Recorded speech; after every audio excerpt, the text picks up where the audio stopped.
All right, let me know when we're live.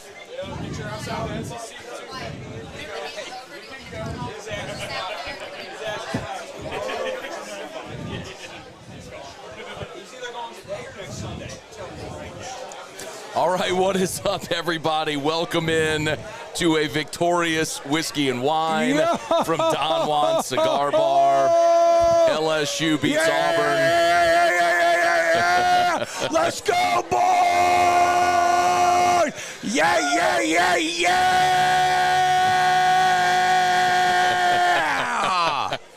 LSU beats Auburn 21-17.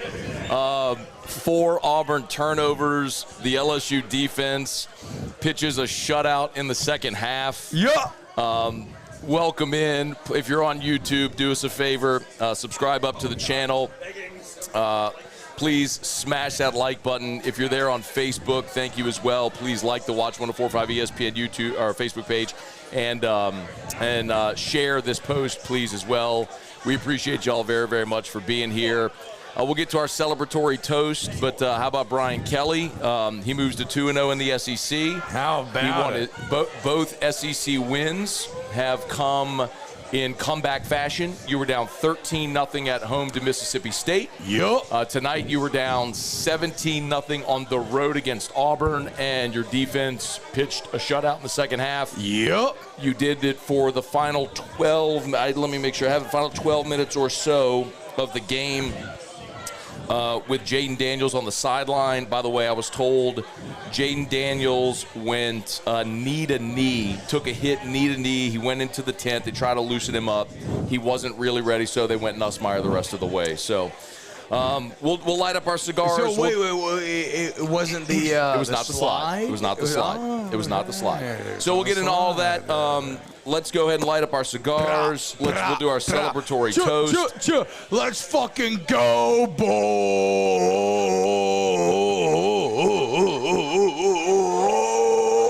You all right, bro? I'm fucking great. Are you kidding me, dude? I'm fired up, dude. Have you ever heard the phrase, "Don't look a gift horse in the mouth"? Because they got rotten teeth. Why the fuck would anybody give you a horse? But guess what? I got a fucking horse, so I don't give a fuck! Let's go! There's a fucking horse! Plow my fields! Drag my wagon! I don't give a fuck! Fuck you, Brian Harsin! You're done! You may have survived another week, but it does not matter. Let's fucking go, dude. What a fucking play, dude. What a game. The Tigers fighting back, down 17-0 early on. I'm sharing this thing out, so you can go and give some thoughts while I share this thing out. Find a way to win the game. I mean, my thoughts of the game was it was an absolutely awful start. It's everything that we talked about, right? Like, you have to start fast, right? This is a team in a fragile mental state. You cannot give them anything. You can't give them anything, Matt, and you gave them everything. Yes. It was the literal antithesis of everything that you wanted at the beginning, and yet you still found a way to win in the end. And that is all that matters. That's all that we judge anybody by, is the fucking results. Close. Oh, we were close. Close only counts in what? Horseshoes and hand grenades. Yeah, fuck yeah. And when you're beating the fuck out of Auburn, dude. Yes. That's the third thing. So LSU wins, survives, fucking huge win in Jordan-Hare, a place that, look, I had disrespected mightily, obviously. I thought LSU would roll tonight, obviously, but I don't give a fuck, dude. LSU fucking wins. They get it out of there, out of Jordan-Hare, and now we got 11 a.m. kickoff next week. That's gonna fucking kick, fucking ass, dude. Let's go, dude. All right. Fucking go Tigers. Hey, by the way, if you're putting super chats in there, I will log the super chats. I will log the questions to the best of my ability, and we will get to them as the show goes on. Do we have house sound here? Yeah. That's great. I'm hearing house sound. Yeah, it sounds dude. good. I'm hearing house sound. Great. Sounds fine. I don't think we're getting any reverb either, so that's great. Okay. Aaron Machon says, you said it, Tbob. Let's fucking go. Okay. All right, then we got Reed Rule, who says, Coy Moore, quarterback rating -1 million. All right. And then we got USMC Mike, who says, go Tiger. All right, let's do our customary toast. Grab your drink. All right, if you're new to Whiskey and Wine, thank you so much for being here. We do this every show. By the way, you always block your face, so you need to switch hands with your put your glass in your right hand. I'm left-handed, dude. And I'm right-handed, but my glass in my left hand, dick face. You're asking a lot of things. I'm trying to frame the fucking shot. What do you want to do? You want to? I don't know. Just switch. Give me your glass. Give me your glass. Okay. Okay. Now put the cigar in the other hand. Now hold that. Oh. Now do. Oh shit! What the fuck just happened? All right. So hold up your glass. Let's fucking go! Hold up your. Okay. Take got it. second half adjustments. That's LSU literally tonight.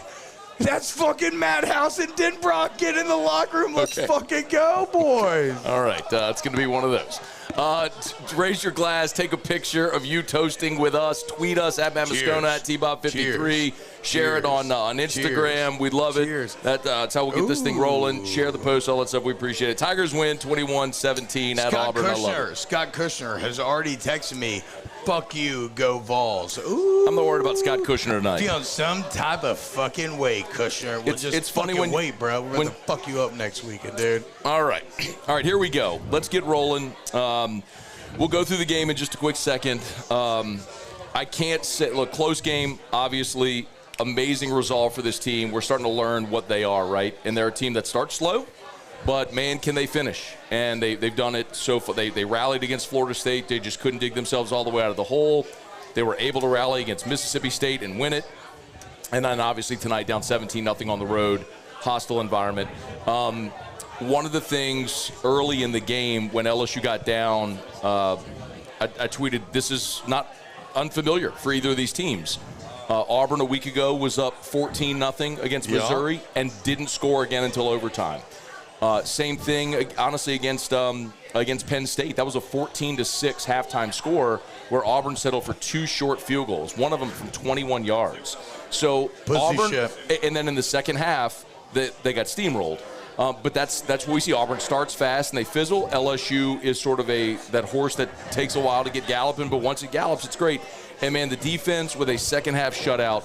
How about the play of the game by Greg Brooks to steal the ball away from Coy Moore on a play that – that play. So Jason Champagne with the $10 super chat says, Coy Moore did end up being LSU's best wide receiver tonight. Thanks for the 2 turnovers. Yeah, that was fucking epic, dude. And you know what? Let's give a fucking shout out to my boy Stone Cashin with a fucking $50 super chat. Let's fucking go, dude. All right, so I think we're learning more and more. I'll tell you that my if I had one single biggest positive takeaway aside from obviously they won, right? It's the running game got going tonight. You ran well. You ran the ball. The night got going. I mean, you kicked ass from the beginning. If anything, the game flow worked against you. You were fucking running the ball, and you were just fucking up everything else around the edges to where it was like, hey, maybe you shouldn't run the ball. But, the actual blocking and the effectiveness of the running game was elite tonight. Auburn outgained LSU 438 to 270. Yeah. LSU was 5 of 15 on third downs. Bad. LSU had 10 penalties for 96 yards, 4 first-half special teams penalties. Yup. I mean, there was a point in there where it's every special teams play, there was a penalty. And you lost your starting quarterback at the end of a close ball game on the road. And you won. And you won because turnovers are the great equalizer. Your defense scored a touchdown, and at the end of the game, when Auburn was in the red zone, Harold Perkins came away with a pick on a beautiful pressure, by the way, which forced Coy Moore into the errant throw. Harold Perkins is so fucking good. We're going to talk about linebackers because there has been a massive change at linebacker. We're gonna get to that. I don't know if you noticed it tonight, but there was a massive change at linebacker. And it's evident of where they're going. Again, it's an evolution, right? They're learning about this team. Oh, you mean they're going to the 5-star fucking stud freshman who's just balling out? But it's not just Perkins. It's not just that they're playing Perkins more. We'll get to that in a minute, though. But then also, of course, after that, you come away with the John Emery fumbles when they muff the punt. Yeah. And you have the ball, and it looks like, okay, you're going to get points here and ice this game. And John Emery fumbles, gives them the ball right back, and then boom, Greg Brooks, a veteran, a dude who's been in the SEC for 5 years, who never beaten Arkansas. Remember, he and Joe Fouché were 0-4 in their careers against against Auburn. I was about to say, yeah. From Arkansas. And so now they go on the road and they have this opportunity. And Greg Brooks has been a dog all year, bro. I love Greg Brooks. He's fucking dog, that dude. Stupid fucking meme that everybody has. It's like the X-ray with the dog inside. Someone should do that for Greg Brooks because he's that fucking dude. Yeah. Greg Brooks is that guy. If you haven't done that, internet, you fucked up. Hudson Jeter gives a $20 super chat. No comment. Fucking shout out, Hudson. Shout out LSU. Shout out the Tigers getting it fucking done, dude. Getting the dub, dude. Fuck Auburn. Fuck Brian Harsin. Fuck Robbie Ashford. And fuck Tank Bigsby. So LSU ran it 49 times for $185. The sack-adjusted yardage was 198. So sack-adjusted LSU ran for 4.3 yards a carry. Like, you're going to win a lot of games if you can replicate what they did tonight running the football, which was awesome. And quite honestly, they ran on both sides of the line. Some teams are sort of left-handed running dominant. Some are right-handed running dominant. LSU ran on both sides, and it was really great to see. And that was without Armani Goodwin. Without Armani Goodwin. Josh Williams. It's without your best offensive lineman in Garrett Dellinger. And I don't mean best in like a subjective sense. I mean best in terms of the PFF actual film grades, right? Like Garrett Dellinger had been your best lineman. Miles Frazier had been your weakest. And you saw that pop up early, and yet LSU overcame it. And they still managed to win the game despite going down 17-0. Let's fucking go, boys. Shout out some of these. How about Johnette? Johnette's watching, dude. Johnette, I fucking love Johnette. That's my fucking girl, dude. Johnette, you're a fucking dog, dude. There's been few saleswomen or men or anybody, salespeople. She's a baller. I love her. Who have ever balled out like Johnette has balled out. That's a fucking dog right there. Dude. Ronnie Jenkins. You hit an X-ray on Johnette, you're gonna see that fucking pit bull in her chest. Lee McCaffrey, Craig Duga, Jared Wrinkles, Jeremy George. Shout out some people on YouTube. We appreciate y'all for watching. All right, Dylan Bergeron with a super chat says, "Man, what ugly game. LSU played about as bad as they could, but thankfully Auburn is so bad they peed down the leg once they got up." Just shout out some people. Pee down their leg is interesting, though. Okay, then also we got another super chat for Braden LaRussa. He says, "Hey, can we get an updated record prediction?" Guys. What's up, Braden LaRussa? Braden, what's up, dude? This Calicut kid. Problematic. Questionable character. But the record prediction has not necessarily changed, right? Correct. But it doesn't fucking matter. That's kind of the entire point, right? Is that with this year's LSU team, to live... to evaluate this year's team based on the future and expectations is a fallacy. Like, we have to take life as it comes. The same way if you're raising kids out there and your fucking kid gets hand, foot, mouth the first week of school and you're like, what the fuck? I just dealt with summer all year long. I can't fucking have you stay home. Like, that same way we have to take this LSU team. Okay, we're dealing with it as it comes, and you're going to do what you can. And tonight, the fucking Tigers won in Jordan-Hare and fucking got the dub, dude. Now they're 4-1. Auburn's 3-2. They were up 17-0, and as Matt pointed out, the fucking defense pitches a shutout. Let's fucking go. You lose your starting quarterback. He didn't want to go out. He had to go out. They held him out.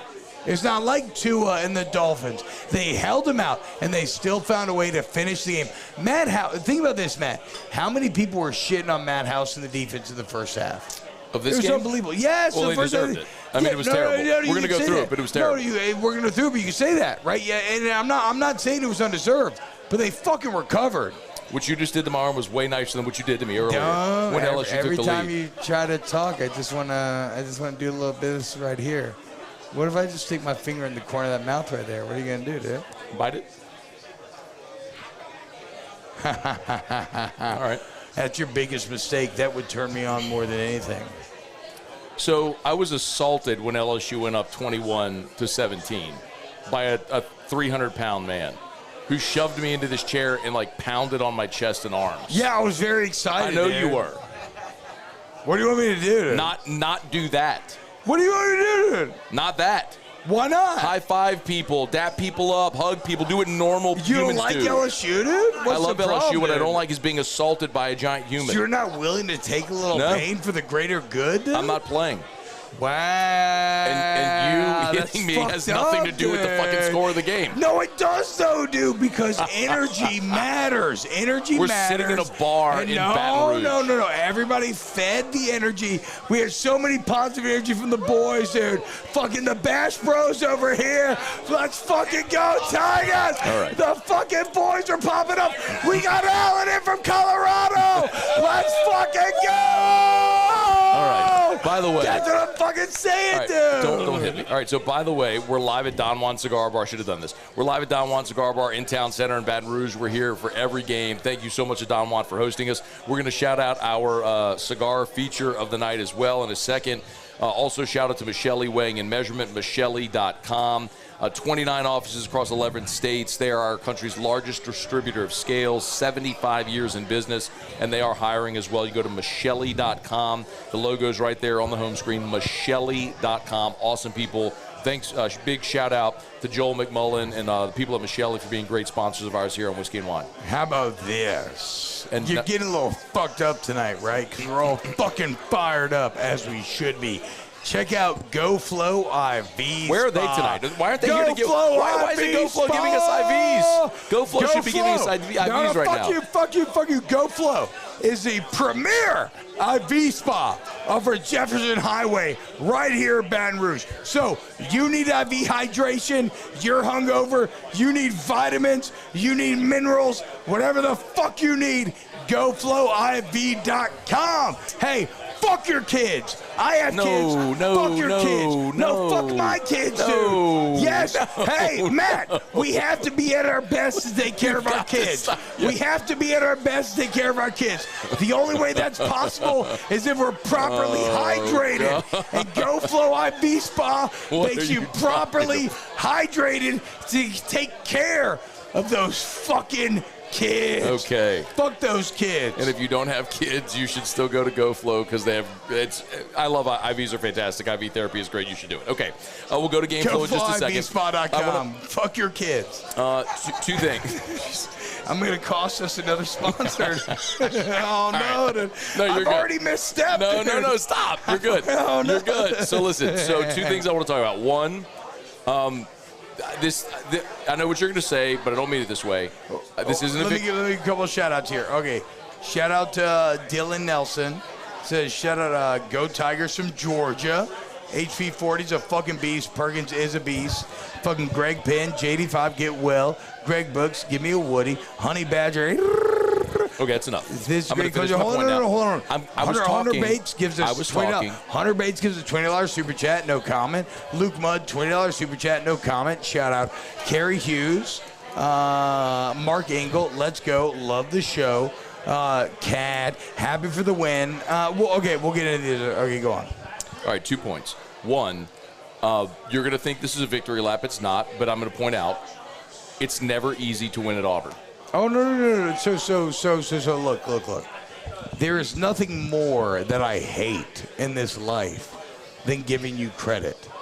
But at the end of a dub, I do not mind giving credit where credit's due. And all you pussy-ass motherfuckers that were talking about Auburn and Jordan Hare and the worries. Or people who are honest who have watched this series for our whole lives and seen this transpire. And I tried to hand-wave it away. I was wrong. It's a sketchy series. Did you make the second biggest bet of your life on this game? Yeah, I don't give a fuck, That's dude. twice now that you've lost on the biggest bets of your life. You think I give a fuck, dude? You need to start listening to me. I don't give a fuck, dude. Okay. I'm winning. I'm fucking winning overall, dude. I don't give a fuck. I don't give a fucking care. LSU fucking won. Let's fucking go, boys. So one is Tigers on top. It is hard to win at Jordan Hare. It just is. Okay. I'm starting to come around to that. In my lifetime, I'm starting to come around I've to that. seen LSU win at Auburn by double digits once. 1998, they won 31-19. That was Terry Bowden on his way out. But I've seen 2012 was the worst Auburn team in history, and LSU was a great team in 2012 and won that game 12-10. Like, it is hard to win there. And you know what? It's going to be hard to win at Florida when you go there in 2 weeks. And it's going to be hard to go to Arkansas, and it's going to be hard to go to A&M because it's hard to win on the road in the SEC. So, to the question earlier about has record predictions or anything, no. Like, look at what tonight, it took you 4 turnovers, balls out fucking place to beat a bad Auburn team 21-17. And the reason is you're not that good.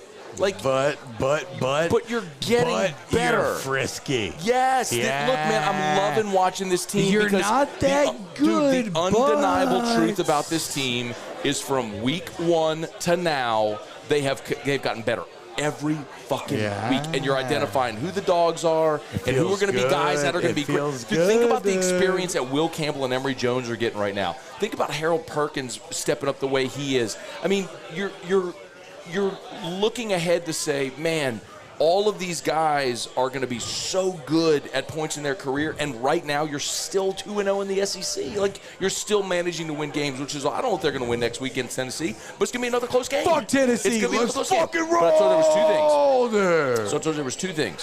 One was it's hard to win at Auburn. 2, I forgot what it was because you interrupted me so many times. Okay, look, we got many super chats to get through. Shout out BL for the $20. Alan Donald, my boy, fucking AD from Monroe, says $20. That was such an on-brand LSU versus Auburn battle on the plains, as you will see. God, I hate that place. Get out with the W and run. Expect a different team next week against the Vols. Go fucking Tigers. Dinley Nelson says, shout out, go Tigers from Georgia. Fucking shout out, Dinley. He says, Harold Perkins 4, he's a fucking beast. Greg Penn, JD5, get well with a heart emoji. Greg Books gives me a Woody. Honey Badger. This is great coaching. We got Hunter Bates with a $20 super chat. Luke Mudd with a $20 super chat. And Cody Treciana with a $100 super chat. Let's fucking go. Hunter Fournette. Why are we featuring our freshman tight end with 3 drops with our wide receivers? It's mind-numbingly mad. We'll get to all of that. That was the other thing. So one was that it's hard to win at Auburn. 2 is, I think the most important thing tonight is the running game. And I want to hat tip Josh Williams. His numbers are not going to pop. Hat tip me. His numbers are not going to pop. 17 for 68. Not a great night statistically, but when you needed a tough 3 yards at the end of the game, he got it. And I'm going to tell you this, at the end of the game, when Nussmeyer's in there, the guy I wanted in there carrying the ball was Josh Williams. Oh, are you serious? I'm dead serious. I feel like this is like a big moment right here. I'll tell you can let go of me. No, I'll tell you. I'm going to slide up your shoulder a little bit. Is this a big moment for you? Because this is like multiple years of kind of like, I don't know if he's a guy. He's not a guy, but tonight he was. No. And that was great. What he's shown you is he can get you tough yardage, and he's going to hold on to the football.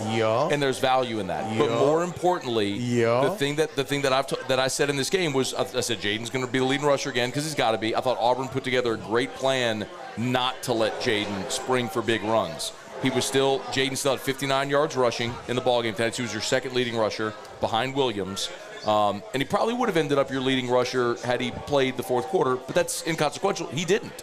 And when you needed tough yards, Josh Williams got them for you. So, hat tip to Josh Williams. The super chats are rolling in, and so let's work through them, and then we'll get to the game flow. All okay. Hunter Fournette says, "Why are we featuring a freshman tight end with 3 drops with our receivers? It's mind-numbingly maddening." Let's talk about that in a little bit. Jonathan LeBlanc, excuse me. Who is LSU's starting quarterback from the Georgia game? It's Jaden Daniels. I mean, that's fucking beyond proven. Matthew Alamon, shout out for the $5 super chat. And Thomas Bagby, is Emery in the doghouse now? No, I don't think so. But we'll talk about it. But you also don't have options. We're good. You also have limited options as long as Armani Goodwin's out. Yeah. When I turn you want toward to get you, a game flow now? I'm sorry. We got when to I turn toward you, that hey, we get feedback when I turn toward him. Is there any way to turn it down a little? That part a little. I don't know what it is, but when I turn this way, we get a little feedback. But that's okay. All right. It's sensing your natural. I don't need you to turn. No, you turn down my mic. I think you turn down my mic as well. Yeah, don't turn down our mics. The speakers just need to go down. It's sensing your natural instinct to suck my dick. I think is what the problem is. Our featured cigar is from the House of Fernandez. I do love AJ Fernandez. Are you by the way. reading the cigar cover right now? Or after you gave me, okay, read it. Let's go. Why? Read it. No, because you take 15 minutes to read it. I'm just going to read the fucking copy. So because we haven't done it the last 2 weeks. No. I did, and you gave me shit. You literally have 30 seconds to do this. From the House of Fernandez, the Aganosa Maduro won't just whet your appetite, it'll draw it in. Imagine lighting a cigar that overwhelms the senses on the first draw. Hold on, let me see, Matt. All right, I really do love AJ Fernandez cigars. You should drink that. You should smoke this one. It's from the House of Fernandez, the Aganosa Maduro. It is fantastic. Although Clay Young wrote this, and he wrote it won't just whet your appetite. He put W-E-T. It should be W-H-E-T. So, Clay Young. It is fantastic. It's a great cigar. We're not wet. Light it, and let pleasure take its course. That's what he wrote. Yeah, I'm about to come. All right. No, Jesus Christ. All right. No, that's what he said, though. That's in the fucking No, that's not what he said. That's not what he said. Okay, let's get into the. You want to get in the game flow, or is there anything else you want to say? The game flow. Okay. All right. If you're on YouTube, though, please smash that like button. Oh, $210 super chat from Daniel Carb. The folks at Guarantee Media Shout out Daniel Cargmaz. That's my fucking boy, dude. 2867 watching live on YouTube. 456 likes. I think we can get 1,000 likes tonight. I think we're going to be able to get. So if you're on YouTube, just hit the thumbs up. We'd appreciate that greatly. If you fucking hate Auburn, hit the like button. Amen. Dude. Facebook, please like the page, share the post. All right. So a couple of things. All right, game flow. Let's go. Well, a couple of things in the ball game. First of all, LSU won the toss and deferred. That's a change, and we've talked about it here. And the way the game played out shows why you defer. Because you want to go back-to-back possessions at the end of the first half, start of the second half. And as the game went, LSU got the late score to make it 17-14 and got the ball to start the second half. Now, they didn't capitalize, but that's why you defer. Like, I can't believe, Brian Kelly, this is his 32nd year as a head coach. I feel stupid having to say this out loud and explain it, but that's why you defer. Now, I know Auburn scored on the first possession, but the way the game played out is why you defer. Exactly. You nailed it. Like the superior term, the superior team defers. That's just the bottom line. If you think you are better, you defer. If you think your defense has an advantage over the opponent, you defer. And it allows you to set up for like LSU did when Jaden Daniels found a fucking way on multiple third downs to make a touchdown happen before half. It sets you up for success. And like you said, maybe you didn't take advantage of it tonight, but it does not discount the original logic behind the decision. You defer if you think you're better. Bottom line. All right, so opening kickoff was Seven Banks' injury, and he actually got called for targeting. The great news is Seven Banks is good. What I was told was on the field, he was unconscious, and he lost feeling. So they immobilized him. It was terrifying. They took him to the hospital. He regained consciousness and feeling, and he returned to the stadium and watched the game in the locker room. Yeah. So Seven Banks is good. That's what's most important. So shout out. He was called for targeting, however. But that was also like now that we're kind of past it, and he has all of his feeling and everything. Even the Auburn fans booed the targeting call, right? Like, it was an awful situation. It was fucking, especially on top of like what we saw on Thursday night. Everybody's upset. It's fucked up. It looked like he was fucked up, and he was, and it was awful. But even the Auburn fans were like, what the fuck, refs? You're going to call targeting after that?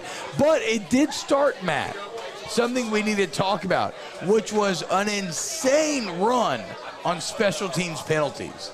I mean, it was every fucking special teams play. You had 4 special teams penalties in the first half. You had the targeting. You had a block in the back on Colby Fields after the first punt. You had a block in the back on the kickoff return. And you had the kick catch interference. Yeah, you had 4 penalties on special teams. Fucking play, dude. Brian Polian may be a great recruiting coordinator, I don't know, but as a special teams coach so far, not good. Objectively, not good. Your special teams are brutal. The third phase of your game right now is brutal. And they continue to not be able to force touchbacks. They made the kick, the change to Hebert, or Dibert, however you say it, Nathan the freshman. And Auburn returned tonight. I'm trying to see their kickoff returns tonight. Auburn, let's see. Home team had... Auburn returned 3 kickoffs tonight.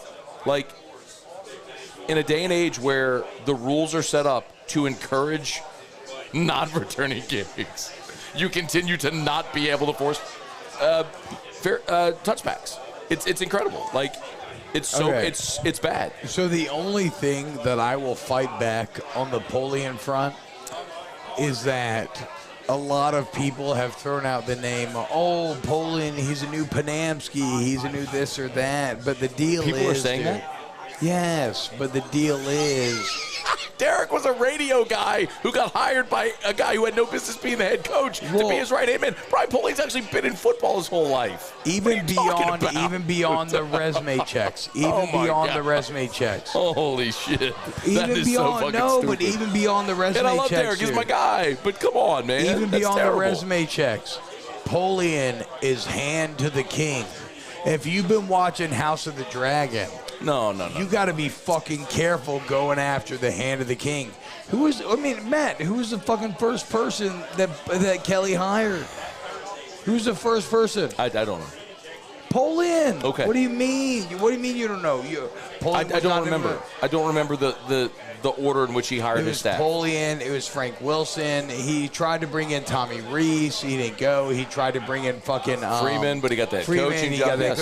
So I'm saying though, but who was look, Kelly when he got here hired his fucking inner circle. The fucking hand of the king was Polian. Frank Wilson was the new guy coming in. He let Brad Davis kind of float out there for a minute. Who else did he hire? Was that it? No. Jamar Kane, Cortez Hankton. He hired the whole staff. No. But I'm talking about like the original. Because there were two hiring surges. He had his original surge. I haven't thought about this in a long time. I'm thinking about the Auburn game right now. All right, let's talk about the Auburn. Okay. Go to the game. All right, so Auburn gets the ball, and on the first play, Jay Ward had a great play. He rushed the passer, and he tipped the ball up in the air. A great pass breakup. They had a 3rd and 7, and they hit Coy Moore for 10 yards, and that was the groan. It was like Coy Moore. And then on the second play, they went deep. They had a 3rd and 8, and this is where Sage Ryan gave up the deep touchdown. It was really a nice play by Ashford where he fake ran, sucked up the safeties, and Sage Ryan let the receiver get behind him. So I don't know. I don't know if this is on Sage Ryan actually. Right, because if Sage Ryan, it was cover 2. If Sage Ryan believes that he had deep safety help, then maybe it's not technically on him. Okay. I texted Jake, who knows way more about pass protection than I do, and he also was like, look, man, I don't entirely know right now. Okay. It's a bad look for Sage Ryan. We'll see. Sage Ryan was the one trailing the play. See, he was the one trailing the play. The safety came up. Yes. But the safety did come up. Maybe he thinks it's helping the top. The bottom line is that, honestly, is that this game could not have started worse for LSU. Like in a world where we were saying that the main goal was to take a brittle Auburn and break them from the beginning, you offer them every single fucking leg up that you could. Like you made them believe they could win the game against all odds, and then you fucking found a way to not make that happen. The other thing of note, and this is where it's worth talking about, is Mike Jones did not start. Your starting linebackers had been Mike Jones and Greg Penn. Tonight, Micah Baskerville and Harold Perkins started at linebacker. Yeah, because Harold Perkins is fucking incredible. And Greg Penn when you were in a three traditional linebacker look. Of course, Ojolari's an outside backer, but you did not have Mike Jones on the field. When you had 2 linebackers initially, it was 23 and 40. It was Baskerville and Perkins. Yeah. That was a sea change. You did not. The first time they made the change was the 99-yard drive when Auburn took the ball at their own 1, which was the possession that went into the second quarter. That's when Jones and West Weeks went onto the field, and then you subsequently gave up a 99-yard touchdown drive. We didn't see them again until the second half, and then midway through the drive they were in, they made the change, and that's when Harold Perkins got the interception. So you have clearly seen a change in linebacker. They know basketball. So fucking 23, good, 40, and 30 dude. are your three best linebackers. They're Fucking going to be on the field. Harold Perkins. It's incredible. Every position they put this freshman in, he's fucking excelling, dude. It's incredible. I mean, it is wild. I watch him rush the passer. He's 5 games into his college career, and he might be your best linebacker. If it's from the middle, I don't care if you line him up on the edge. He has that natural pass rushing instinct. I mean, a couple weeks ago, we highlighted a play where, like, he knew that the guard had him, and he's like fake running to the running back, and guard's like, oh, I can block it, and then he cuts in, he gets a sack, dude. He has an instinct that you don't normally see from freshmen. It's something that usually evolves when guys play. Usually when you're a freshman and you're super physically gifted, you rely on your athleticism to make plays. He is already advanced as a linebacker, which is kind of crazy to see. I mean, it's really, really impressive. Also, so as much. It's impressive. I said this last week. He is better now than Devin White was as a freshman by a mile. I'm not saying he's going to be a better player. I'm saying if you take freshman Devin White, freshman Harold Perkins, there is no comparison. No, I think that's objectively true. But what I am saying is simply that. Well, no, I guess that's what I'm saying. All right, let's go through it. So Auburn's up 7-0. LSU gets the ball. They have a 3rd and 10. They targeted Mason Taylor on 2nd and 3rd down. 2nd down, incomplete. 3rd down, he drops the ball. Let's talk Mason Taylor. And it was a 3rd and 10. He would have had the 1st down. He flat dropped the ball. You go 3 and out. No, but what do you think about Mason Taylor overall? Because Brian Kelly continued. So this is my thought on it. Brian Kelly wants to feature a tight end. We know that. It's his history at Notre Dame, right? He wants to feature a tight end in his offense. He told you all this week we have to have a tight end in the offense. He literally told you this week we have to have him in there. And Mason Taylor, I think, is going to be great. And at times this year he has been, and he's going to get better and better. I also think for Jaden Daniels, it's a security blanket. Late in the first half, there was a time where they had an opportunity to take a deep shot, and Jaden didn't take it, and you saw Brian Kelly rip Jaden Daniels' ass on the sideline. Take the shot. Now, I do like Brian Kelly fucking giving it to these quarterbacks, right? Whether it's Jaden or Nussmeyer, Kelly's been on their ass. Now, it was the 3rd and 6, and Daniels ran for 6 yards and got the 1st down, but that's when they were trying to take a deep shot, and he didn't take it. But on 1st down, no, I'm sorry. Daniels got the 1st down. On 1st down, he threw an incomplete pass, kind of threw it away. That was when Kelly wanted him to take the deep shot. He didn't. But they made good because the next play was the screen to Emery where he went for 39 yards. John Emery, I was on the pregame with Hanny. No, hold on. I was on the pregame with Hanny, and Hanny was asking me about Kayshon Boutte. Thought this would be the game he broke out. And I said to him the same thing I said last week about John Emery, which was, I don't need John Emery to have 18 carries for $110. I just need the 1 or 2 chunk plays that he's capable of because he's that gifted. And I'll say the same about Kayshon right now, too. I don't like in this offense, it's just clear you're not going to see a game where a receiver has 12 catches. It's just Bro, it's exactly what we fucking talked about in Whiskey or on fucking goddamn, we do so many Moscona T. Yes. Is that what you're talking about? Like, no wide receiver is going to have volume yards in this offense. It's just not going to happen. Just fucking accept it. So, but you also saw, and whatever, Nuss finished the game, but you also saw, Matt, very clearly tonight why, in the context of this roster, Jaden Daniels is your best path forward. Dude. Absolutely. I mean, as if you had any doubt left. And some of my boys back here, there was some doubt left. There was some doubt left on Jaden Daniels. Oh, there was a comment on Facebook. There was a comment on Facebook that said, please bench Jaden Daniels. That's what I'm saying. You're a fucking idiot. You're a fucking idiot. I love Stone the boys. I love the Bash Bros. No, if anyone's trying to bench Jaden Daniels right now, you're fucking stupid. I agree. Fucking stupid. Well, I agree, a little less lightly. But yes. Jaden Daniels is your best path to winning, absolutely. All right. So, LSU goes 3 and out. Auburn goes 3. BJ Ojolari got a sack on 3rd and 12. They go 3 and out. You get a nice punt, but this is where Colby Fields gets the block in the back. So they start at their own. You start at your own 15 because of the penalty. And LSU put together a nice drive here, but they stalled out. They had 1, 2, 3 first downs on the drive. A 3rd and 7. Jaden Daniels ran for 10 yards. Brian Thomas They targeted Brian Thomas. It was a bad throw. Third and 7. Oh, this was where 3rd and 7. Brian Thomas on the sideline. And it looked like he was going to get his foot down. He didn't. Look, and actually, I want to give Brian Thomas credit for that because that's not on him. Like, no, that was a great it was a bad catch. throw. Scrambling, you got to throw. And even then, you're like scrambling. You're not going to be able to deliver a perfect throw. Like Brian Thomas did a hell of a job. One thing I just want to point out here is that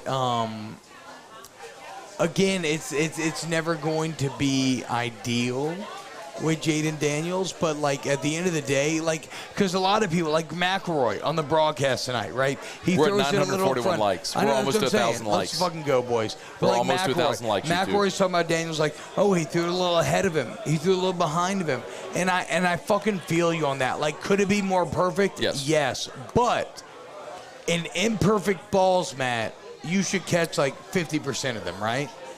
And Jaden Daniels' receivers did him no favors tonight. The receivers need to help the quarterback. Yes, and they didn't dude. tonight. That's what I'm saying, dude. It's not perfect. Like, okay, yes, Mason Taylor, was that ball a little far?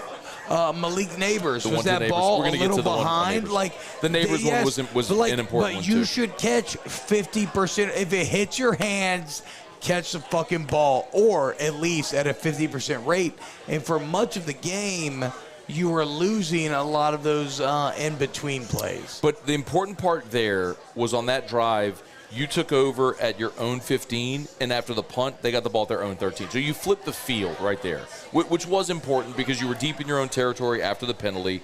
So you flipped the field, which was good. Auburn gets the ball.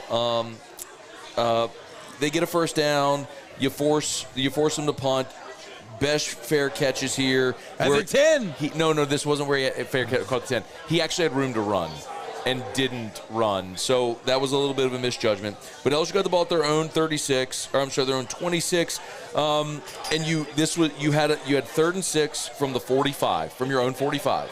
What quarter? This is in the first quarter still. All right. And they completed to Mason Taylor for the first down, but they call LSU for an illegal shift. So the first down comes off the board. This was when Booty and Kane were both in motion at the same time. What? No. There were a lot of frustrating penalties. You got some ash on There your, were a on lot your of nose. frustrating penalties early on. There you got it. So anyway, instead of first down, now you have 3rd and 6. I'm sorry, 3rd and 11. You get sacked on 3rd and 11 and got a punt. Jay Bramblett booms 165 yards. You're down at the 1. Awesome. You're down at the 1, which was awesome. And then this is where they put in Mike Jones and West Weeks for the first time. They're facing a 3rd and 6, and they throw the 20-yard slant. 20-yard slant for a first down, but that wasn't even the biggest play of the drive. I mean, that was huge. That was huge. But on first down after the slant is when Robbie Ashford fumbled the snap. And Jay Ward had a beat on the ball and couldn't get it. And right after that, it was the first play of the second quarter, and they hit Jarquez Hunter for 61 yards on the screen that he ran for 61. So that was a huge opportunity that LSU didn't capitalize on early, where that could have, if you get the ball right there, you are at the Auburn 20. You're at the Auburn 21. So, no, I'm sorry, you're at the Auburn 26. And you're in scoring, you're going to get points here in a 7-0 ball game, and now you feel like you could flip it, but instead you don't recover the fumble, 61 yards to Jarquez Hunter, and then one play later, they're in the end zone for a touchdown. Bro, it's 14. The bottom line. Man. It was a 6-play, 99-yard drive. That's what I'm saying. Plays. That's the bottom line. That is the bottom line. Is that after you already let Robbie Ashford, of all fucking people, convert a 3rd and 7 on the first drive, and then a 3rd and 7 or 9 for the fucking touchdown. 3rd and 6. You let him go 2 3rd and longs, and then you let Robbie Ashford go 6 for 99 on you. Yeah. That was a low moment, dude. That felt very fucking bad. I mean, Will Rogers, who we just saw what Will Rogers did against Texas A&M. Like, Will Rogers did not have as much success throwing the ball as Robbie Ashford did on you. That was a low moment. That's when we were all questioning our confidence. So you're down 14-0. On first down, they finally get Booty involved. They run the sweep to him. And he actually has a really nice play, like really athletic play. And I love that they forced the ball to him there. He was sweep across. They did the shovel pass to him in motion. But that came back because of an illegal block on Josh Williams. Everything came back because of it was legal penalty. It was awful, dude. It was awful. It felt it was 2 steps forward, bad, 3 steps back the whole first half. So anyway, you have a 1st and 15. You're incomplete to Mason Taylor again. You draw. They called a design draw to Jaden Daniels. Auburn read it perfectly, dropped him from -4. You got 3rd and 25, 6 yards, 3 and out, punt 58 yards. Auburn takes the ball at their own 40, and this is where they put together a pretty nice drive. They hit a 31-yarder to Coy Moore. LSU ends up holding them, and they end up kicking the 29-yard field goal. Greg Penn had a huge play on 3rd down to force the field goal where they threw the ball in the flat, and he hit the running back and dislodged the ball. It was a great play by Greg Penn there. So you're down 17-0 at this point, and on the kickoff, you have the block in the back on the kickoff return. I mean, because of course you do. Every fucking thing in the first half was just a disaster. There was literally, Matt, I mean, I'll recheck this, but I feel like there was one special teams play in the first half in which you did not have an impactful penalty against you. It was wild early. It was the 99-yard punt. So anyway, LSU puts together what looks like it's going to be a good drive. Josh Williams gets a 9-yard run, a 2-yard run. You have a first down. Malik Neighbors on 2nd and 12 for 17 yards. You're moving the ball. You have a 3rd and 6, and this is where Malik Neighbors had the drop. So you're down 17-0, thinking you got to get something here before half. You throw the ball to Malik. It's a little behind him, and he just doesn't cut. Like, that's one of those balls where I get it. It should have. Drew Brees leads him and puts it perfectly. No, but Jaden Daniels puts it a little behind him. But you got to pick up your quarterback there. You got to. It's like Mason Taylor shit. He's not Drew Brees. Neighbor shit. You've got to catch the ball. Like if you want to catch 50% of shitty balls, you're good. In the first half tonight, it felt like yes, exactly. That's what I'm saying, right? So like, at a certain point, if your quarterback's accuracy is not his strong point, you need to make his decision making a strong point. And so just fucking catch the ball, dude. Help out your fucking boy. So you're down 17-0. You have the drop. You're going to punt, and you have catch interference. Of course. I was fucking losing my mind. I was ready to fucking tear my hair out. That was the 4th special teams penalty of the first half. And then on first down, 2 dudes made a play. B.J. Ojulari trailing. Robbie Ashford has the strip sack. Jay Ward scoops and scores. And now you're on the board at 17-7. I mean, it's just there's no other way to say it than you have a freak show athlete make a play. B.J. Ojulari saved the fucking day. Yeah, I mean, that is the thing, dude. Think about this game, and not even with how the second half played out, but like 17-0. You needed anything. You had nothing. And fucking B.J. Ojulari found a way. And why did Robbie Ashford bounce it, right? Because he was a little afraid of the interior pressure. It might have been, I don't know for sure. It might have been Mekhi Wingo. It might have been Jalen Roy. Either way, fucking Ashford bounces it. And you got to give credit to Ojulari here, Matt, because it was not an instant win. It was a high motor win, right? Yep. Like, he didn't just fucking beat him off the bat, but he fucking dipped. The fucking shoulder dip that Ojulari hit to get around the tackle, and then you have the interior pressure. So so he bounces it, and then Ojulari comes over the top. Jay Ward's there, touchdown, and then all of a sudden you're like, okay, we got a little fucking life. We got a life. But then, Matt, you had life, but then the defense and Jaden Daniels had to come up big time to give you extended life. So it's 17-7 at this point, and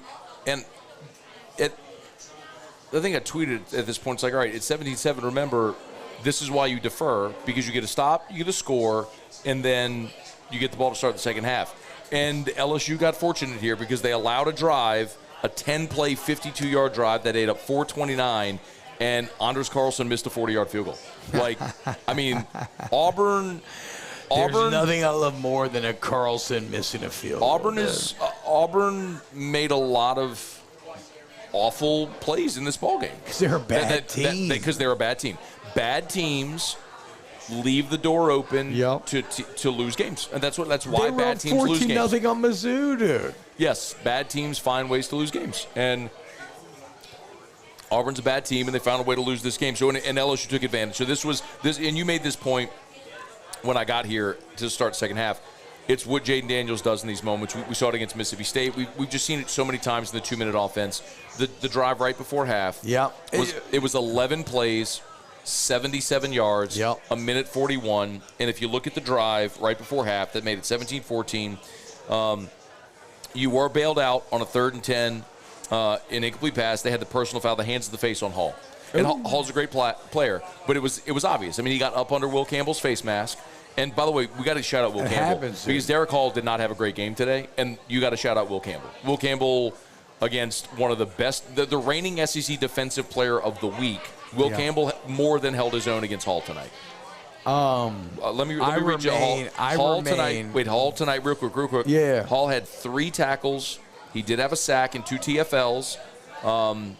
But even the sacks, and he had the forced fumble on Emery, even the sacks are a bit weird, though, right? Because, like, a lot of the sacks were well protected, which, granted, is a little bit of Auburn maintaining, like, disciplined rush lanes. But a lot of the sacks were well protected, and it was just the coverage was there. Jaden Daniels put on the ball. Like, between the running game and between the pass protection, I remain very high on this very young LSU offensive line. On 2nd and 10 is the play where Daniels ran for 12 yards and lost his shoe. They had a 3rd and 6, and Daniels ran it for 6 yards, got to the sticks. Then on 1st down was the incomplete pass, and then that's where Kelly was pissed off. They threw the 39-yard screen to Emery. And then 1st and goal, they gave it to Emery. He jumped. Probably didn't need to jump. He could have just gone. He could have gotten low, right side, followed Emery Jones, Mason Taylor, and he'd have been in the end zone. But on 2nd down, Jaden gets in at 17-14. And but again, right, it's like I said, Jaden Daniels consistently this year has been at his best when the team needs him the most. Think about Florida State, think about Mississippi State, and now think about Auburn. Like what... And I feel you do. Were there early game struggles? Absolutely. But in the fucking critical game-changing moments, we got to get a score here. We got to get a 1st down here. It's 3rd and 7. It's 3rd and 5. Jaden Daniels is finding consistent ways to make the fucking play. And you felt his absence later on. We're at 1,100 likes. Hey, there we fucking go, YouTube. Cheers to all y'all. Thank you so much. 1,100 likes on YouTube. That's awesome. All right, so you go to half at 17-14. Good opportunity to remind you we're at Don Juan Cigar Bar in Town Center in Baton Rouge. If you're looking at Whole Foods, look to the right, you'll see Don Juan. The retail shop is right next to us. This is the bar. They have NFL games on Sunday. Great place. They have these individual bays where you have your own TV, comfortable chairs that we're sitting in. They're open to anybody. So come on in here to Don Juan Cigar Bar. We appreciate them. Of course, I'll shout out Michelli Weighing and Measurement, Michelli.com, Michelli.com. Great sponsors of us here all season long on Whiskey and Wine. We appreciate their support. So we ask y'all support our sponsors, the people that allow us to do this show. The only reason I'm sitting next to Tbob every Saturday night is because, people pay me to be here. So otherwise I would not sit. No. Yeah, that you give me after the show. Nope. That's why I'm here. Shout out GoFlow IV as well, dude, right? Like, you get hydrated, get some vitamins, and you feeling good, whatever you got going on. Feeling sick, whatever, go to GoFlow IV, GoFlowIV.com. There was somebody, I'm sorry I don't have the name, but someone just said, it was Bradley Abbott. He said Mike Denbrock's play calling was subpar tonight. I don't know if I think the play calling was subpar. I just think you got to realize what you are. Exactly. You're scratching, you're clawing. You got to find shit around the edges. We're looking for fucking little jabs and like, boom, body shot, boom, body shot. Okay, now maybe we'll hand it. Like, exactly. No, Matt, you nailed it. We are where we are. Let's not fucking pretend like we're Tyson Fury. That's okay. People, like we're like we're trying to fucking make it out here, it's dude. The hardest thing. We're on the come up, dude. It's the hardest thing I think for LSU fans right now to accept is what you are, and what you are is a team that is not great, but you're getting better, and you can see they're laying the foundation. Like Your discipline as a team, protecting the football, converting scoring opportunities, is why you won this game tonight. Look at the turnovers, 4-1. And some amazing individual efforts like Greg Brooks' turnover when he just ripped the ball away from Coy Moore, Harold Perkins on the interception when Coy Moore threw it on a trick play. Like Brian Harsin, they dialed up. Auburn dialed up 3 or 4 trick plays. There was one where they ate. They were going to do the double pass, and they had to eat it. Like, LSU was a more disciplined team than Auburn. You are a well-coached team that has a lot of holes on the roster right now, but you got really good young talent. You're fighting. The recruiting is coming, and this team it is completely accurate to say this team is bought in. But they're bought into what these coaches are selling them, and as a result, you are getting results on the field. You're 2-0 in the SEC right now. You came back from 13-0 at home to beat State, 17-0 on the road to beat Auburn. Like, it's going to get tougher. That's kind of fucking crazy. It's going to get tougher. That's crazy to think about, though. Yeah. 13-0 down and you win. What did State do tonight? They look pretty fucking good. They just beat the fuck out of Texas A&M. So you're 13-0 down there, 17-0 down tonight, and you fucking find ways to win both games. Like, I agree, Matt. If we're talking about positive indicators of the future, like, that's fucking massive, dude. All right, so second half starts. You get the ball. You go 3 and out. Auburn goes 3 and out. You get the ball. You do put together a couple of first downs. You have a 3rd and 4. So Emery had a drop on this drive. So you punt. Auburn gets the ball. Another, like, kind of behind drop, but probably should have been caught. It would have been a first down. The bummer on this drive was, and this is what we have to talk about, because this is where it was 3rd and 10. They get about 8 yards right at midfield, and there's offensive pass interference. So it's going to be 4th and 2 if you decline the penalty, or you can accept the penalty. It's 3rd and 25.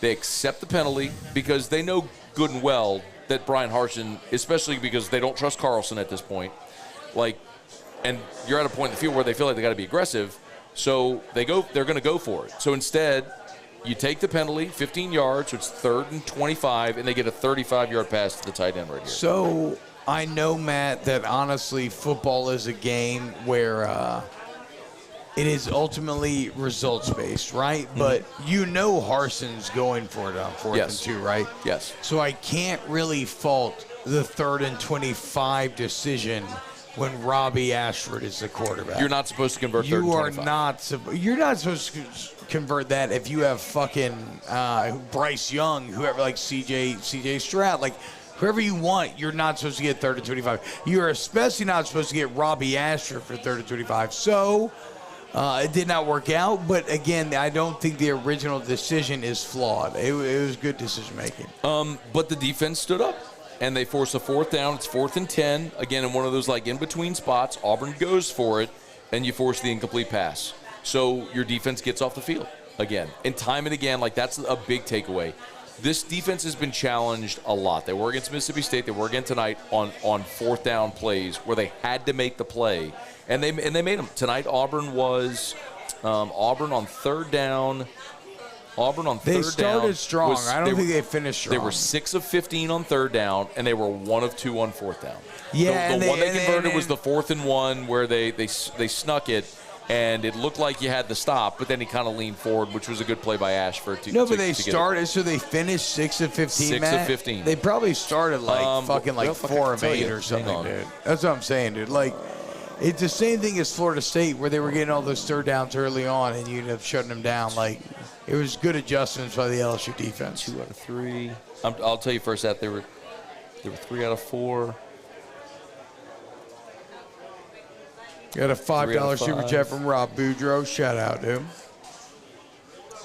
4 out of 6. They were 4 of 7 in the first half on 3rd down. And what, so they finish? They were 4 of 7 in the first half. They finished 6 of 15. There you go. Yeah. So they were 2 and 8 in the second half. There you go. I mean, your defense stepped up big time. All right, let's just. Your defense fucked up big time and then stepped up big time. Keep dropping your comments. We're going to come to you. We got 30 minutes left, so we'll get through the 4th quarter here, which got a little batshit crazy. But we're going to get to that, and then we'll get to all your comments and questions, as many of them as we can. So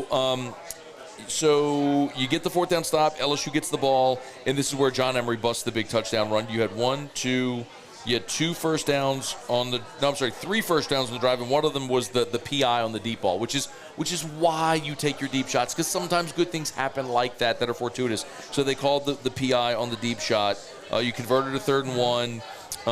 You had the false start on Frazier, so you had 1st and 15, and then on 2nd and 11 is when John Emery had the 20-yard touchdown run, which was the face mask. The two, yes, oh yeah, but there were, again, like we said a bit ago, I don't expect John Emery to have 18 carries for $110, but he's a gifted enough athlete to where I can count on a couple of chunk plays in the game, and he had 2. One of them that set up the touchdown right before half that got you down the 1-yard line on the wheel route, and the other was the 20-yard touchdown run. Like, that's what he's capable of, so give me that. That is what I want to see out of Kayshon Boutte as well. I don't think Kayshawn's going to have a game. We may at some point, but the 11 catch for $186 and 4, like, it's just not in this offense. I told you wide receiver volume is never going to happen this year. It is what it is, dude. Just accept it and let's just fucking win. I know, but I mean, I'm talking to you as a proxy for the fan base. Like, wide receiver production is never going to be overwhelming this year. And that's fine. Just fucking make the plays that you need to make to win the game. So LSU scores there. They take the 21-17 lead. That is where you assaulted me in this chair. You pushed me backwards and you pounded on my chest and my arm. You just were hitting me relentlessly. Yeah, because I was excited, dude. Are you upset about it? And by the way, that would be the final score of the game. Yeah. 21-17. Nobody scored after that. I could have told you at the time. Not really.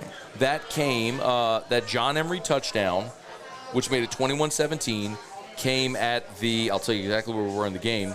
John Emery's touchdown came at the 7:06 mark of the 3rd quarter. No, I'm sorry, that's where they took over. It came at the, shit. I can't find it. Anyway, you were late in the 3rd quarter when you took the lead at that point. It was your last drive in the 3rd quarter. John Emery high-stepping into the end zone, dude, knowing he'd broken it, knowing how big of a deal it was. It felt like a guy who had it honestly felt like a guy who had dealt with so much adversity. 332. Literally years of adversity, right? John Emery can't do this, he can't do that. Who's RB1? All this other shit, and I feel 3:32 left in the 3rd quarter. But the point is, Emery at that moment proved why he was who he was coming out of high school. You recruit people because you think they can make special plays in special situations. John Emery ate a face mask, broke the tackle, high-stepped his way to the end zone, and by extension, ended up winning you the game. So this was interesting. So remember I mentioned the first time in the game we saw Mike Jones and West Weeks in the game was on the 99-yard drive. Yeah. This was the second time. You have the lead, 21-17. There's 3 minutes to go in the 3rd quarter. You put Mike Jones, West Weeks in the ballgame at linebacker. The first play is when they get the 27-yard reception to the tight end. They get a 9-yard catch, and then Hunter runs for 2 yards. So it's back-to-back first downs like that. They get called for illegal formation. This was the trick play where you snuffed it out, but they get called for illegal formation anyway. So it's 1st and 15. Micah Baskerville goes in the game. And on first down is when Baskerville jumped up. It was right down the middle, and he was that far away from an interception over the middle. And anyway, you have a 3rd and 15. They get 4 yards. 4th and 11. They go for it from the LSU 35. You get the interception, but they call holding on Sage Ryan. This is when Jark Bernard-Converse gets the pick. What do you think about the call? Ryan kind of put his arm around the guy's waist, the receiver's waist. It was not the targeted receiver on the route. It was the targeted receiver, but it was deep middle to Jark. It's one of those calls. I mean, I'm not trying to cop out here. It's one of those calls, though. If it's called, you're like, yeah. If it's not, you're not. It is. It's a gray area call. It is what it is. Well, that would be the drive ultimately. Auburn would get a couple of more first downs. They would get the 4th and 1 sneak. They have 1st and goal from the 5. On first down, they fumble the ball for -5. Ashford fumbles the ball for -5, so it's 1st and goal from the 10. It's 2nd and goal from the 10 now, and this is where Perkins gets the interception. They try to run the trick play with Coy Moore. I don't know who the defender was who was trailing Coy Moore that forced the errant throw, but great play by Perkins to be in the right spot and get the pick. Harold Perkins is a fucking dog, dude. Between Will Campbell Emery Jones and Harold Perkins, you have a freshman triumvirate right now that are playing at critical positions. You're talking about both of your offensive tackles being true freshmen and a fucking Mike Linebacker being a true freshman, and these three are making consistent game-winning plays. It is good in the short term. It's great in the long term. By the way, that was the last play of the third quarter, the pick. So 21-17, the pick was the last play of the third quarter, and that score held? The Harold Perkins pick was the last play of the third quarter. That's fucking You go to the fourth, you're at your own 8. You're at your own 8. You do give yourself a little breathing room. You went to Kayshon Boutte on second down. He had the drop in the left flat. 3rd and 12 was incomplete. You punted. This is the drive where Nuss came in. So they had the PI. It was 3rd and 5, incomplete. They called the PI on Neighbors. So you got the call back. Right, they threw the ball to Neighbors and he kind of mugged him a little bit. So you get first down, and that was the PI against Neighbors. That was the last play Jaden Daniels when it was in. And I did check for those who were just joining us late. It was Daniels. I'll read you exactly. And I'll just this is from Gordy. Gordy's with the LSU Sports Radio Network, sideline reporter. Here you go. It was a knee-to-knee hit. Excuse me, knee-to-knee hit. They took him in the tent, tried to loosen him up. They went with Nussmeyer. Limp, nothing major. They said it's a bruise. So it's a bruise for Jaden Daniels on the knee. So it's a knee bruise. Was it a slide? No, it was not the slide. He got hit knee to knee. Do you want me to say it again? He got hit knee to knee. The slide was awkward, though. No, the slide was. How can you be so athletic for somebody and not unbelievably athletic? The slide was awkward. Oh, for man. sure. But I guess. Well, the greater point is that you found a way to win your game when the guy who was winning you the game had to go out for a play that was a little unexpected, and whatever. The defense came fucking through, dude. Madhouse and the defense came fucking through when you needed most. All right. So basically LSU gave himself a little breathing room. They punt, and the defense just kept coming up. Defense forces a 3 and out. LSU gets the ball back. They punt. Brian Thomas had the drop on this drive. That sucked. Again, this goes back to you've got to pick up your quarterback. Your starter's out. Now Nussmeyer's in. You're really just trying to run the ball. Especially with Nuss in, yeah, dude. You're being Especially super. And Brian Thomas just turned up field before he had the ball. Brian Thomas is great. That wasn't great. What do I have here? They declined an illegal formation. So LSU punts, and they muff the punt. And so this is the point of the game where you're like, okay, this is it. Like, you're up 4, get points here, and the game is over, right? They either have to drive the length of the field for a touchdown to tie it, or if you score a touchdown, it's over. And on the second play, John Emery fumbled, so they get the ball back at their own 32-yard line. And 5 plays later, Greg Brooks came up with the play of the game where he just ripped the ball away from Coy Moore. And then LSU had a 3rd and 3. Josh Williams, they handed him the ball right up the middle. He needed 3. He got 3, and LSU took a knee and took a win. So a couple things there, Matt. The great ironic part about tonight is for all the doubt of LSU running the ball, LSU running the ball was actually their greatest fucking attribute tonight. I mean, they were awesome at it. I mean, they were awesome from the beginning of the night. Even in the first half. And granted, going down 17-0, it makes it sketchy to run the ball, right? And that's why Ojulari and Jay Ward and the touchdown, and then everything Jaden Daniels did to bring back 17-14. Like, everything that happened in that end of the first half sequence allowed you to keep running the ball. And it allowed you to take advantage of Josh Williams and of that offensive line that was kicking ass, and yeah, man, that's ended up being a huge factor in all this. I could go through all my notes, but we've gone through the game. I think I've gone through all of it. Let's go to comments. You have super chats? We're out of super chats right now. Go ahead and get your questions in the Bayou Fort YouTube chat, and we will. So Sherry McDonald said play calling did not help Daniels at all. I don't know that I agree with that. I have a hard time looking at LSU's offensive struggles tonight and thinking play calling was the problem. I think sometimes it's okay to tip your cap to the other team. And one of the things that LSU offensively has done exceptionally well has been relying or leaning on Jaden Daniels' ability to run the football in a busted play. And time and time again, when he tucked to run, Auburn was just disciplined and made plays on him. So, like, it's okay sometimes to, like, tip your cap to the other guy. But what Jaden Daniels will not do is put the ball in harm's way. And look at what happened tonight with Auburn. That's what they couldn't do. It's a fair point. Auburn look at the Coy Moore pick. They had 4 turnovers. Auburn had 4 turnovers tonight in the ball game. And I just mentioned the interception to Jark Bernard-Converse came off the board. And then you had 2 other Robbie Ashford fumbles that you weren't able to come up with. So Auburn was careless with the football, and that's ultimately what opened the door for you. You had a defensive score in this ball game, which got you on the board and got you going. Like, it's just going to be 33% of your points. It's just what this team's recipe is going to be. Like, they are going to hopefully play really great defense. I think next week is a different kind of challenge, obviously with Tennessee. But they're going to play great defense. Jaden Daniels is going to protect the football, and when they make mistakes, you're going to try to be opportunistic. It's not a recipe to be a championship team, but it's going to be the recipe for this team to win games as you keep getting better and better and better. Well, and I don't want to belabor the point, Matt, but it's everything we talked about this week where, like, if you're wondering why Jaden Daniels have some of this success, it's because people have to maintain discipline in rush lanes. When a quarterback can run, you have to rush straight down the middle. If I have 2 fucking freshman offensive tackles, that is an invaluable resource. And that's the most fucked up part. Auburn did a great job. They rushed discipline all night. That's why all night, like, Jaden Daniels would step up and he'd feel uncomfortable, and a few times he got dropped in the backfield.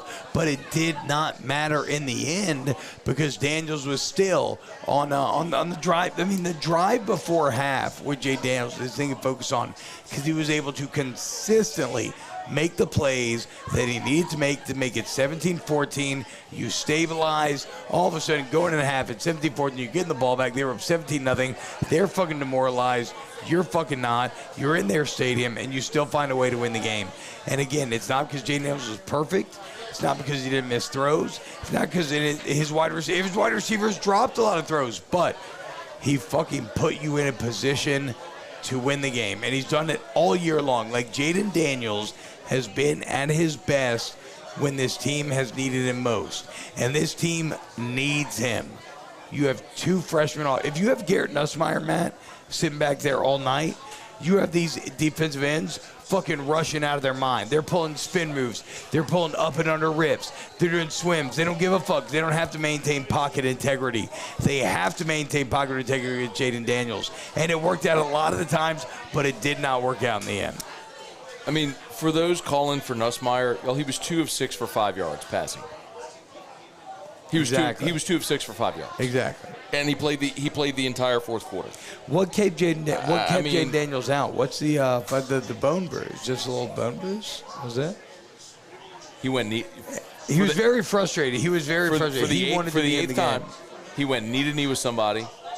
Bone bruise on the knee. That's what they're saying. But you had an entire quarter of a tight ball game. But what they asked Nussmeyer to do was, hey, don't fuck up. Don't turn the ball over. Like, we got a lead. Defense playing great. Hand the ball to the running backs. Run the offense. You're running the ball well. You're running the ball well. Just fucking run it. And he did that. So, good. You got to. If you're complaining, look. If you're complaining tonight, listen. I'm the guy who always says, winning masks deficiencies. Yeah. So many times when you win, you don't talk about the things that went wrong because you won the game.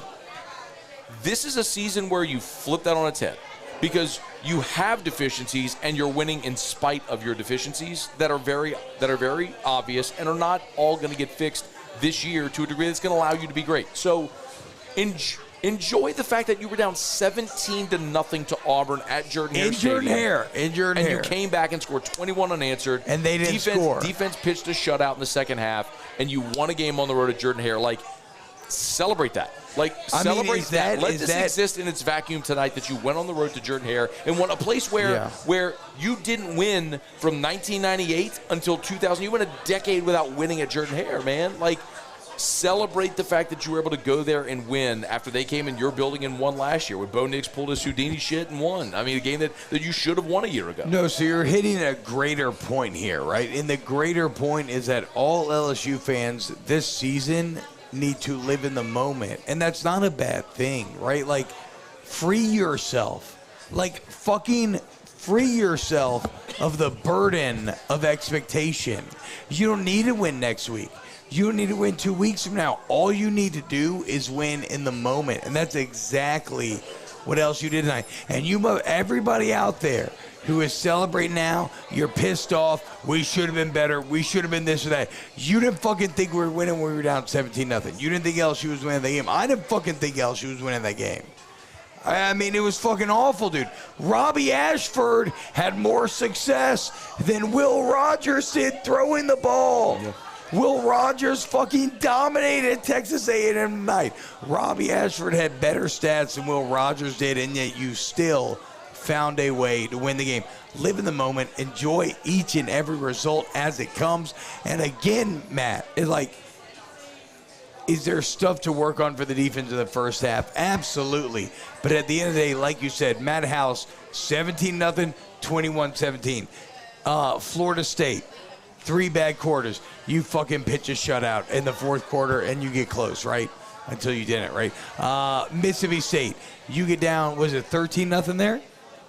13-0 against Mississippi State. You find a way to fucking dominate the game. Mississippi kicked the ass tonight. So the point is, Matt House has been impeccable with this defense in terms of in-game adjustments, and not us just saying that, but in-game adjustments producing very tangible results. I'll tell you this. Let's see, Kevin Sparks said, how many more games until Booty opts out? I don't know. It is what it is, dude. I'm so fucking sick of this shit, dude. Wide receivers are never going to dominate in the context of this LSU offense. All right, but here's my question. No, to his point, though. One thing that I would say, I would like for them to be more creative and more intentional with getting Keisha on the ball. They did that against Southern. They did that. Remember, in the first drive of the game, the first play, they ran the 5-yard out. They ran a jet sweep with him. I don't want to overextend myself for anybody. No, but listen, but that's not, because this is why it's important. You have an elite talent in Keishawn. You do have to find ways to get him involved in your offense. For Keishawn to have earn those, dude. If you can't make come it, on, bro. He has earned that through his career. He has earned the targets and the opportunity. But tonight, I believe he was targeted one time in the ball game. He didn't have a catch. No, I'm sorry. He had one catch for 4 yards. He was targeted twice. I mean, and he had the drop. Like, for Keishawn Boutte to only be targeted twice in a ball game, that's a problem. That's a problem. Like, look at Nebraska and how much they forced the ball to Trey Palmer, because he's their best player.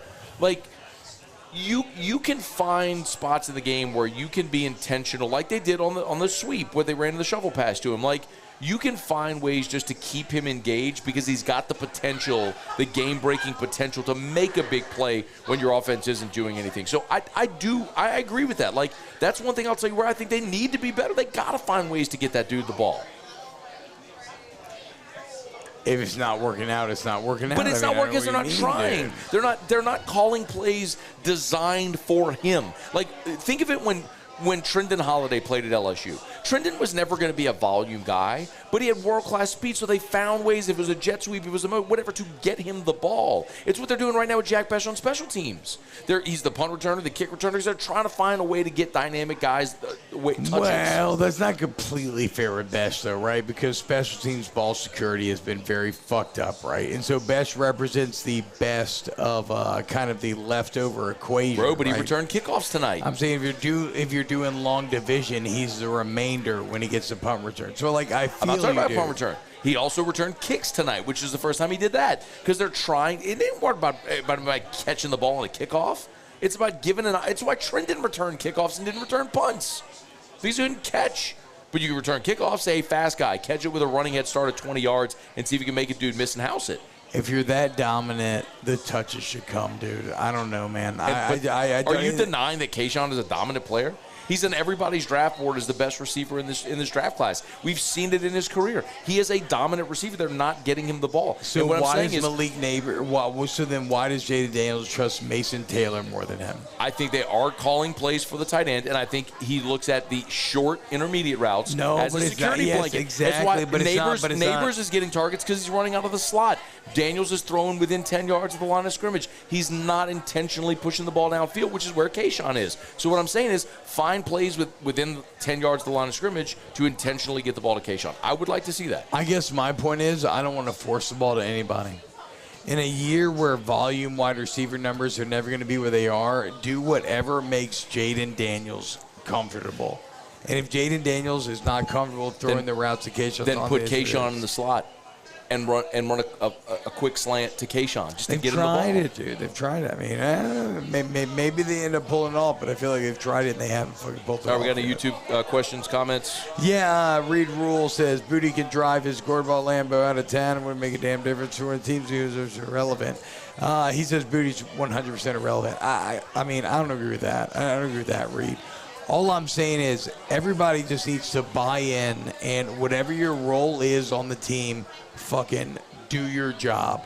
This is not a year where fucking you're going to have 3,000-yard wide receivers. You're not going to have 1,000-yard wide receiver.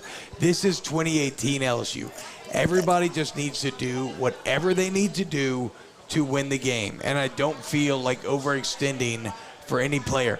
Played a lot of 5 wide tonight. Didn't we say the second leading receiver in 2018 was Stephon Sullivan? It was crazy, dude. It was like Jefferson at 800, and then it was like 6 guys at like 300, 270, 250, 250. That's the type of year that this is. Are you going to pee? Yeah, doing Michelle Wang. How much time? We got 10 minutes. It's always about the 10-minute mark where Tbob's got to go take a leak. Thank you all so much for watching. We got about 10 more minutes, so drop your comments, questions. We'll get to them. Shout out to Don Juan Cigar Bar. Thank them so much for hosting us. They host us every week here. Every game, when the game goes final, we're live here from Don Juan Cigar Bar. You're certainly welcome to come join us here. Shout out to everybody who has come out. A lot of people come watch the game, hang out after. So thanks so much to Don Juan Cigar Bar for hosting us right here in Town Center. Michelle weighing in measurement since 75 years, 1947, 75 years in business. Great local company. They've remained locally owned and operated. You can get to the website, Michelle.com. That's Michelle.com. They are hiring, so you can hit the careers tab at the top of the page and apply for whatever job it is you're looking for at Michelle.com. New Orleans, Baton Rouge, Lake Charles offices all hiring right now. You can go to Michelle.com. And as Tbob mentioned as well, GoFlow IV Spa. Awesome people. They came here last year and actually gave us IVs during the show. IV therapy is great if you've never tried it before. It's not about keeping you hydrated. There are dude, I don't know how you pee so fast. I don't know how you pee so fast. I literally just popped a door back. The both bathrooms were locked, so I popped the back door open and just pissed in the grass. That's the way the road bumps. It's probably not. Make it happen, dude. Bro, it's probably not the only time that's happened here. So as I was pissing, though, you were thinking about some stuff? I was thinking about stuff. I'm thinking about Dute take, right? Okay. And the bottom line is, like, just earn it, man. Just fucking earn it, dude. Why is Mason Taylor getting targets? Like, I mean, why is Malik Neighbors getting targets? Because he's in the slot. You can say it's slot. You can say it's whatever. No. It's because Jaden Daniels trusts him. I also think because everybody is double covering Kayshawn, and they're willing to say, we'll let Malik beat us. We'll let Malik beat us for 12 yards. We're not letting Kayshawn beat us for 80 yards. Fair. But what do elite receivers do? They beat that situation. If the quarterback throws it deep into double coverage, which Jaden's not going to do. Again, though, that trust is fucking earned by beating the double coverage. Like Jaden Daniels is not throwing the ball to Mason Taylor in a vacuum. He's not throwing the ball to Malik Neighbors in a vacuum. He's throwing the ball to these guys because he trusts him. It's not like it's not fucking Brian Kelly sitting in his ear and saying, hey, we have to make Mason Taylor work. He's a freshman. But I think there are calls, though, where that's the primary that's the primary read, where it's the call for the tight end. Doug Thomas said early 2000s-ish feel with this team. It's fun. I kind of agree with that. It does feel like that's what we talk about, living in the moment, right? Like don't get married by expectation. LSU, we're in a comfortable position right now where we don't have to be like what did the Georgia-Mizzou game end up? I don't even know, actually. That was sketchy as fuck. But the point is, like, you reach a point, and it's like, how the fuck did we get close against this team? We should be dominating this team. We're trying to. Georgia people tonight are super pissed that they won a road conference game because it was close. Exactly. And I'm assuming they won because no one's come up and said, hey, they LSU is freed of that burden, right? We're just trying to fucking win, and so you have to do whatever it takes. If 26-22. Oh, they outscored Mizzou 14-3 in the fourth quarter. Wow. But that is the deal, right? Like if Jaden Daniels wants the ball, or excuse me, if Kayshon Boutte wants the ball, fucking make Jaden Daniels believe that you get the ball. I don't give a fuck about being double teamed. Like, I don't care. You don't think Jordan Jefferson was double teamed? You don't think Jamar Chase was double teamed? Terrence Tolliver, Ruben Randall, like whoever the fuck you want to say. Like, if you want the fucking ball, you got to win on the double team. Jaden Daniels is not throwing to these guys because he likes them more than you. You think Mason Taylor's better than Kayshon Boutte? And I feel you, like, he's being doubled. So you're like, yo, he's reading correctly. But it's a product of the quarterback who's not willing to throw. We don't need to keep, like, we're butting heads over something where we've both made a point that it's not worth continuing down this path. Like, Jaden's not going to put the ball in harm's way. He's going to make a positive play. He'll tuck the ball and run or eat it, which I'm good with on this team. Because if tonight, fantastic. Yes, we've talked about it. We've talked about it. So again, the only point is, in the context of this offense, I'm okay with him not forcing the ball, okay, because he's not going to. So find ways to where you're not forcing the ball, to where you design something that gets Kayshon open, even if it's a fucking wide receiver screen. Throw him a fucking bubble screen and let him make a guy miss and see if he make a play. Like, that's all I'm saying. That's it. I guess what I'm saying is that you run into a potential pit hole if you're trying to force the ball somewhere on an offense that is just trying to get by. Like, this offense is just trying to figure itself. It's just trying to find success wherever it can. And if you get zeroed in on a single player, that's a potential pitfall. Marquise Robinson said, I feel like the wide receivers have regressed under Cortez Hankton so far. I don't think that's... All right, let's look at an individual. Because I think what he's saying probably is he's looking at the passing game as a whole and say, oh, the receivers have regressed. Yeah. And I don't think that's the case. I just think your passing game isn't what it was even a year ago under Max Johnson. It was a different type of quarterback. Like, the offense is just different. You're not spreading it out and going fast and throwing the ball down. It's just not what your offense is. You have a quarterback that's managing the game, which is okay because that's as we've discussed, that's your best path to winning. So, like, at this point, you've just got to accept that this is what the offense is going to be this year. It's not to say this is what it's going to be in perpetuity with Brian Kelly, Denbrock, however it looks, because we've seen offenses. Look at what Mike Denbrock did last year at Cincinnati. You're not going to look at them and say that they had a game manager at quarterback. Like, they were a top 10 offense in the country. They averaged 45 a game. Like, they were wide open. But they had a veteran quarterback who was fantastic. They had really good skill guys, and they spread the ball around to him. Like, right now, you have a mishmash of an offensive line that's young in spots. Like, you got a first-time starter at center. You started a fucking guard at center the first game. One of your best offensive linemen was out tonight. I mean, your best offensive. Yeah, okay.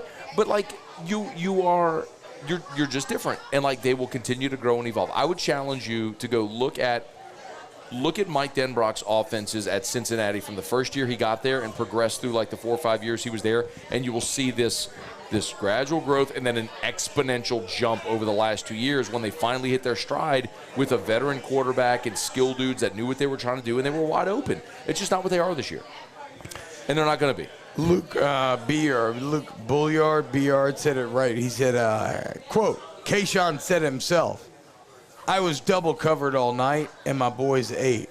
That's what it's about, Is that what Kayshon said after the game? That is, according to Luke, that is a quote from Kayshon. Good. And if that's what he says, that's exactly right. That's the thing, man. And And at that point, Kayshawn's almost like playing O-line, but at wide receiver. He's a decoy. Yeah, you fucking He's eating up 2 or 3 guys. It's the same thing as a nose guard. Nose guard eats up 2 so the linebacker can thrive, right? If Kayshawn's going to eat up 2, but that's where it becomes frustrating because catch the ball, right?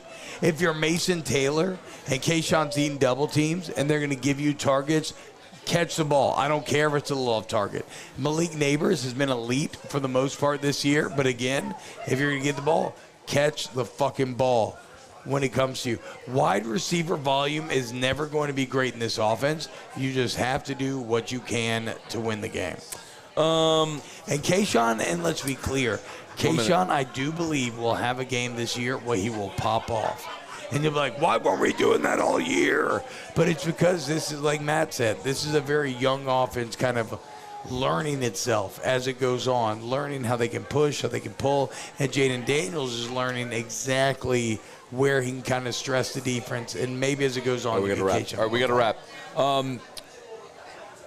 Immediately following us, Charles Handegrift, Jeremy Hill on Eagle 98.1 Game Day Postgame. You can check them on radio on 98.1 FM, or if you're watching on YouTube, right here how you're watching us, they're coming up next on the Watch 104.5 ESPN YouTube channel. Again, big shout out to Don Juan Cigar Bar. We appreciate them so much for watching or for hosting us. Michelle, GoFlow, always support our sponsors. We appreciate it. Thank y'all so much, man. Great show, great win. LSU beats Auburn 21-17. Tigers at home next week against the Tennessee Volunteers, and we will be right. It's 11 a.m. kickoff, so we will be early here, probably about 2:30. Yeah. We'll be live here next week, so y'all come hang out with us. It's going to be crazy, man. GoFlowIV.com, GoFlowIV.com. You want to feel good the next day, go get those vitamins, nutrients, hydration, GoFlowIV.com. Right. We done. Go Tigers. Big win for LSU, 21-17 on the Plains at Jordan.